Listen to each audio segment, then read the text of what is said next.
everybody, what's up? It's your girl Brianna Renee.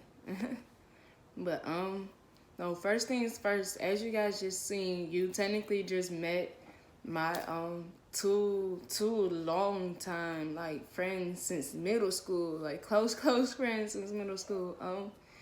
Robert and Kiera. The important thing about them is they are the reason for today's video discussion, because we're talking about scleroderma, which is an autoimmune disease that Kira had. That was my sick sister. And also we're talking about finding the right medical help and everything when you're in need, because that was something that Robert was struggling with before he went ahead and left. So yeah, so we have a lot to talk about.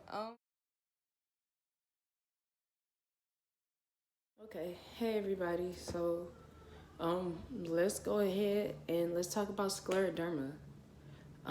Scleroderma is an autoimmune disease. Is mainly known for affecting women ages 30 to 50, but it's not uncommon for it to be anybody younger or older. What is scleroderma? Scleroderma is the tightening and hardening of the skin and like joints and everything. It causes like joint pain. You can have like suffer from like having the tips of your fingers turning white and blue from like losing connection to, I guess, the blood vessel and whatnot. It's a list of things. Like, it's so much and it's so terrible because it can be so debilitating. I actually remember with Kiera, my friend Kiera, she has scleroderma, and I would go over to her grandma's house or whatever to go see her. I bring her a Slurpee from 7-Eleven because it's like there was a 7-Eleven between like my mom's house and her grandma's house. So it's like I bring her one or whatever and I go to see her. Whenever she wanted to see Robin, my daughter and whatnot, just, because that was my friend. That was my good friend. But it's like, I remember like, like she was getting so thin and skinny and whatnot. And then she had a hard time moving and everything. Like even just like sitting up half the time or like rolling over to the other side, stuff like that. Not to tell her story, you feel me? It's like, it's not my business to tell, but just so you guys, can relate and understand, because this is the video that me and her were supposed to do together, technically. Because we were supposed to do an interview video. Like, she's supposed to be sitting here, well, not here, but like, sitting with me, and I'm just asking her, like, what does it feel like? What did it feel like at her peak, her climax? How she treats it and everything. But no, so in honor of her, I decided I wanted to go ahead and do the video. So yeah, no. As far as symptoms, you have all of your symptoms. So let's go ahead and let's talk about treatments, okay? Now, as far as treatment options, there are a plethora of options. You can go ahead, if you decide to do self-care, you can see like a dermatologist. Specifically, I recommend you see a dermatologist that's treated someone with scleroderma or that has patients with scleroderma, just so they can go ahead and recommend like the best like route for you on how to treat it. You can do immunosuppressants, you can do steroids, anything to help you treat the inflammation and like, just repair your tissues and everything. Because it's really hard. So you have to make sure that you find the right treatment. Like, even if you have to do like a trial and error, not saying be like a test trial, but just just like try one thing. If it doesn't work out for you, try the next treatment. Find what's right for you. Once you have the right person helping you, the right physician helping you with it, then you can make it. You'll do fine. You'll be okay. Alrighty.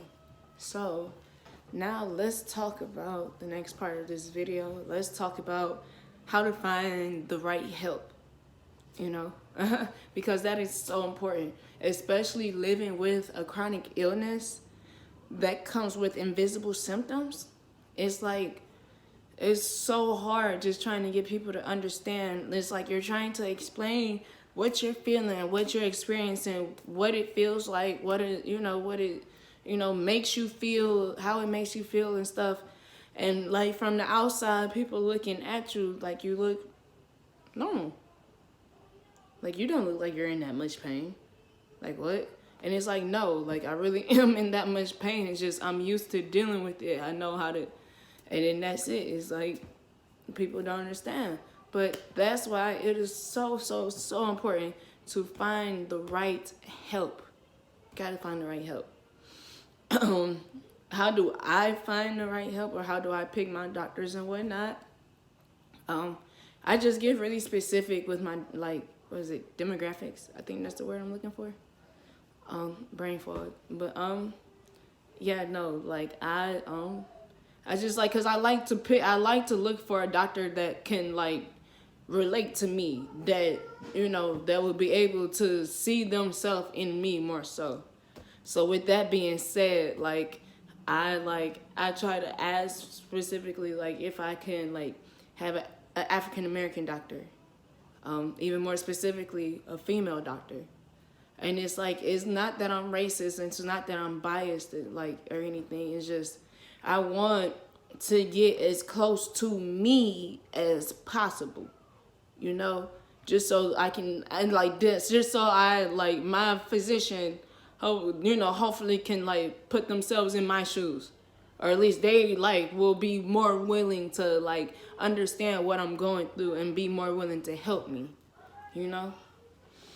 because like at the same time how there's doctors that's really willing to help like people like them, there's sadly to say still doctors out there that are like against helping people that aren't like them, or they just don't favor it too much and stuff. So then that's when you start to, start getting the bad treatment, the like medical negligence, like, misdiagnosis, like mistreatment, everything, stuff like that. So it is just so important, you guys, like so important to find the right help. You have to find somebody that'll listen to you, somebody that takes you serious, and somebody that has your best interest at heart. Because there is, medical gaslighting? Like, there's doctors that'll, like, there's hospitals that'll have you bouncing around from this physician to that physician to this physician to that physician. All of them saying that they can't find anything wrong with you. They don't know what's wrong. They don't see it. Maybe you should go see this specialist. Maybe you should go see that specialist. They just ping pong off of each other. Just like, so putting money in each other's pockets. Like, for real. So you have to be really careful of that. Or even some doctors, like, will have, like, certain, like, what is it? What is the word I'm looking for? Pharmaceuticals. They have certain pharmaceuticals that, like, they're not saying that they're sponsored by them, but, like, they have, like, a motive to push for this pharmaceutical more so than the other one that's really probably the better one for you type thing. You know what I'm saying? So you guys just have to be really, really, really super careful and cautious when it comes to that, for real. So, alrighty. So just to wrap things up, we learned about scleroderma. We learned about the symptoms, possible treatment options. Excuse me. We also talked about getting the right medical help. We learned about like those that might be out there like either working against you or just not working on your side like at all. It's not that they're against you. It's just that they're on their own team type thing, And so it's like, I'm sorry, this hat is like, I'm trying to adjust it so it looks decent on my head, but like I don't think I'm wearing it right. But no, yeah, so I really, I'm praying and hoping that I did my friends some justice with this, that I made them proud. I guess to say the least. Cause I miss them. I really do. I really do.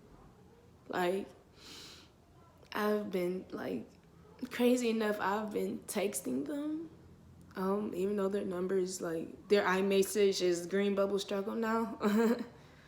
But I've posted on like my friend Kira. I post on Kira's Facebook wall. And I often like I find myself in certain scenarios where it feels like they're there. Like I have these colored contacts. I was gonna wear them in this video, but then I was like, no, it's too much work. But I have these colored contacts that like I bought, and every time I try to fight to put them in, I swear I can just hear Kiara standing behind me, just laughing, like joking at me, like, "Girl, that's not how you do it. You're doing it wrong. Oh my God," like and stuff, you know. Or in certain scenarios where it's like I just hear Rob's commentary, like he just pop in and just be like, "Oh yeah, bro, that's fire. Like, bro, that's hard. That's hard, bro." Like, you know, like, I don't know. I may be crazy. That might just be how I grieve. I don't know. But it's what keeps me going. And so, thank you so much for watching this video. I know that this video, once I edit it, it's probably going to be kind of long. So, if you watched this video and made it to the end, thank you. I appreciate it so much. Yeah, so you guys, this is it. Stay safe, stay clean, and always remember, Breon loves you. Bye.